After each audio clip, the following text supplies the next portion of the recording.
নমস্কার ফ্রেন্ডস, আমি জাহাঙ্গীর 2016 থেকে ক্রিপ্টোকারেন্সি ইন্ডাস্ট্রিতে আর স্টক মার্কেটে ট্রেডিং করে ইনভেস্টমেন্ট করি।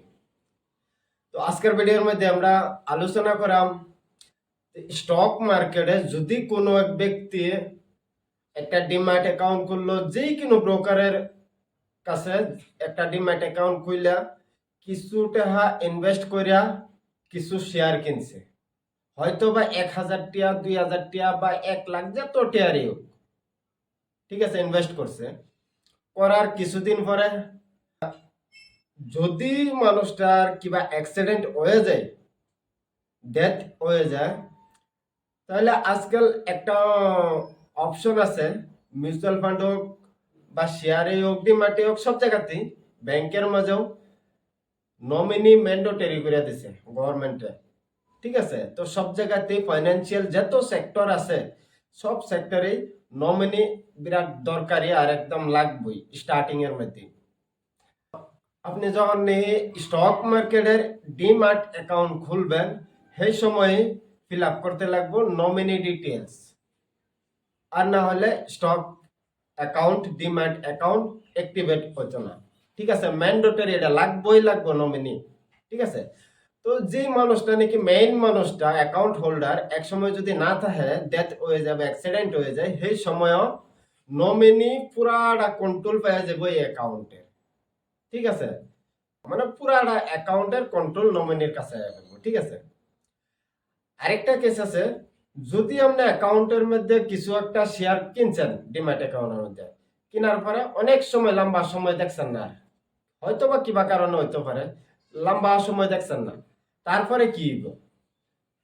তো দেন এটার মধ্যে একটা সিস্টেম কি, ব্যাংকের মধ্যে যেরকম নাকি আমরা লম্বা সময় যদি ট্রানজাকশন না করি, আমরা ব্যাংকের মধ্যে পয়সা আছে যে তুই আছে 500 to 5000 5 লাখ যে তুই আছে ব্যাংকের মধ্যে, তো লম্বা সময় আমরা যদি ট্রানজাকশন না করি, ব্যাংকের মধ্যে লেনাদেনা না করি, তো ব্যাংকে আমরা অ্যাকাউন্টারে লক সিস্টেম হালাই দেয়, যেটা নাকি আমরা কই সাসপেন্ড করে আছে দিছে।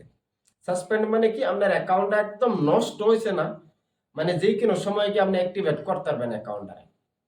ঠিক আছে, তো এটার এই লক কয়, সাসপেন্ড কয়। ঠিক আছে, তো সেম এরকম স্টক মার্কেটেরও যে অ্যাকাউন্ট ডিম্যাট অ্যাকাউন্ট, এই অ্যাকাউন্টের মধ্যেও সাসপেন্ড সিস্টেম আছে, যেটারে আমরা কই ডোরমেন্ট, মানে সিডিএসএল বা ব্রোকার তারা কি করে আপনার অ্যাকাউন্টারে ডোরমেন্ট আলাই দিছে, মানে কি এই মানুষটা লম্বা সময় ধরে অ্যাক্টিভেট নাই এই অ্যাকাউন্টের মধ্যে।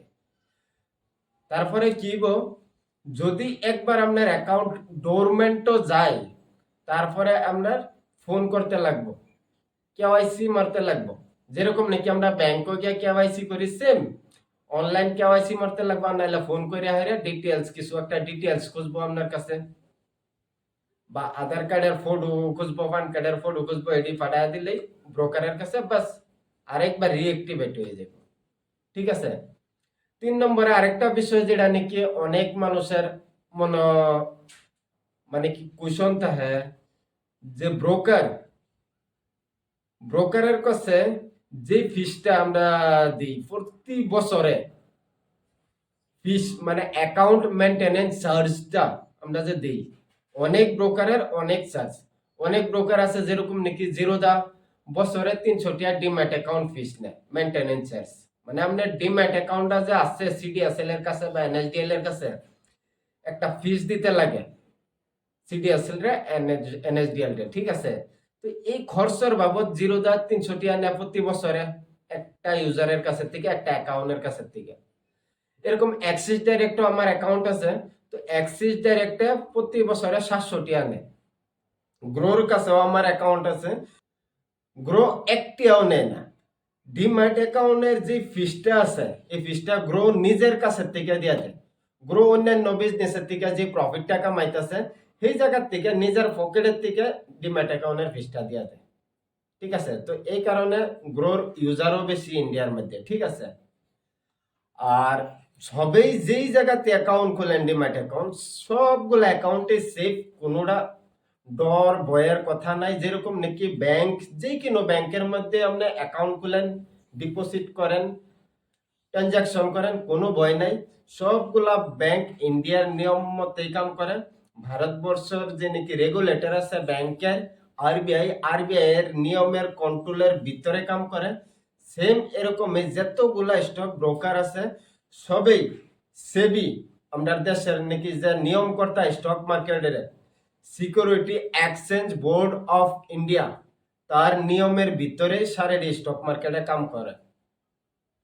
আর তার লগে আমরা ইউজাররাও এই নিয়মের ভিতরেই কাম করি, আর এর লগে স্টক ব্রোকাররাও এই নিয়মের ভিতরেই কাম করতে লাগবে। মানে স্টক মার্কেটে যে কোনো হালচাল হোক সেবির নিয়মের ভিতরে করতে লাগবে সবাই, এর বাহিরে গিয়া কেউ কেন করতে পারতো না। ঠিক আছে, তো ডর ভয়ের কোনো কারণ নাই। যে কোনো ব্রোকারের লগে অ্যাকাউন্ট আছে তো আমরা নিঃসন্দেহে নিশ্চিন্তাই থাকেন।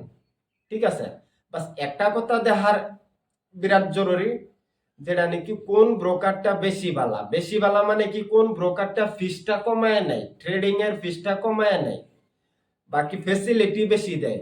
কোন ব্রোকারের অ্যাপটার মধ্যে অনেকগুলা ফেসিলিটি আছে, অ্যানালাইসিস করার আরো অনেক কিছু ফেসিলিটি যেটা নাকি আমরা ডেইলি ব্যবহার করি। তো এগুলা ফেসিলিটি কোন ব্রোকারের অ্যাপের মধ্যে আছে, মিউচুয়াল ফান্ড ইনভেস্টমেন্ট হয় না হয়, মিউচুয়াল ফান্ডের মধ্যে এসআইপির মধ্যে কিবা প্রবলেম হলে বা অ্যাপের মধ্যে কিবা প্রবলেম হলে ব্রোকারের কাছে ডাইরেক্ট আমরা কন্ট্যাক্ট করতাম পারি না নাই। তো এগুলা অনেক কিছু ফেসিলিটি যে ব্রোকারের কাছে আছে সেই জায়গাতে অ্যাকাউন্ট খুলবেন। ঠিক আছে, আর আরেকটা কোয়েশ্চন যেটা নাকি সবার মনে হয় যে আমি একটা অ্যাকাউন্ট খুললাম, ডিম্যাট অ্যাকাউন্ট খোলার পরে যে কোনো একটা অ্যামাউন্ট ইনভেস্ট করলাম মার্কেটের মধ্যে, কিছুগুলা শেয়ার আমি লইলাম, লওয়ার কয়েক বছর গেছে গা, আমি আর এটারে সেলও করছি না, বেচছিও না।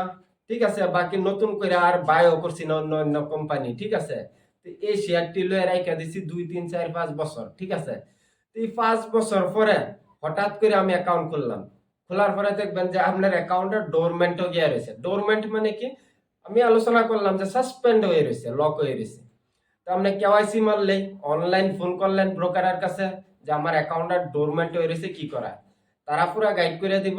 আপনি কি লাগে পাঠাই দিবেন, অনলাইন হোয়াটসঅ্যাপে পাঠাই দিলেন, বাস হয়ে যাবে। অনলাইন প্রক্রিয়া যেটা আছে, আপনার অ্যাকাউন্টটা অ্যাক্টিভেট হয়ে গেল। হওয়ার পরে দেখবেন যে 5 বছরের মধ্যে আপনার যে অ্যাকাউন্ট মেইনটেনেন্স চার্জটা আছে বছরে বছরে বছরে যতটিয়া চার্জ আছে, আপনার যে ব্রোকারের লগে করছিলেন অ্যাকাউন্টটা ডিম্যাট অ্যাকাউন্ট, তার একটা অ্যাকাউন্ট মেইনটেনেন্স চার্জ আছে বছরে, যেরকম নাকি 0.300, অ্যাক্সিস ডাইরেক্টের 700 প্রতি বছরে, গ্রোর মধ্যে 0।